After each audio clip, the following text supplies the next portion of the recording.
સાબરકાંઠા જિલ્લાના પ્રાંતિજ ખાતે આવેલ બીજેડ ગ્રુપની ઓફિસ ખાતે ગાંધીનગર સીઆઈડી ક્રાઇમ પહોંચી હતી અને બંધ ઓફિસના તાળા તોડી આગળની કાર્યવાહી હાથ ધરી હતી।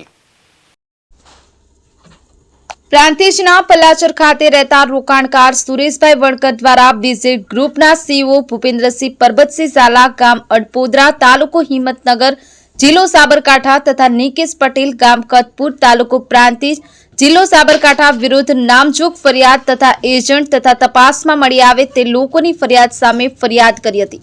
જે ફરિયાદને લઈને Gandhinagar CID crime PI AR Damor સહિત ટીમ દ્વારા પ્રાંતિજ એપ્રોચ રોડ ઉપર આવેલ સિદ્ધિવિનાયક કોમ્પ્લેક્સમાં આવેલ બીઝેડની બંધ ઓફિસ ખાતે કાર્યવાહી હાથ ધરવામાં આવી છે। જેમાં બીઝેડની ઓફિસનું તાળું કટર મશીનથી તોડવામાં આવ્યું હતું। જેમાં બીઝેડ ઓફિસ માટે ભાડે આપનાર દુકાન માલિક જીતેન્દ્ર કુમાર બાબુભાઈ પટેલ ગામ રસુલપુર તાલુકો પ્રાંતિજ જિલ્લો સાબરકાંઠા તથા બીઝેડ ઓફિસની બાજુમાં આવેલ દુકાન પડોશી તથા સાક્ષીઓને સાથે રાખી અને ઓફિસનું તાળું તોડવામાં આવ્યું હતું અને સીઆઈડી ક્રાઇમ ટીમ દ્વારા ઓફિસમાં વિડીયોગ્રાફી સાથે તપાસ હાથ ધરી હતી। જેમાં ઓફિસમાંથી લાયસન્સના ફોટા સહિતના કાગળિયાઓ દસ્તાવેજ જપ્ત કર્યા હતા અને ગાંધીનગર સીઆઈડી ક્રાઇમ દ્વારા પાસે લઈ જવામાં આવ્યા હતા। ઝીલ રાવલ, ZSTV ન્યૂઝ, પ્રાંતિજ।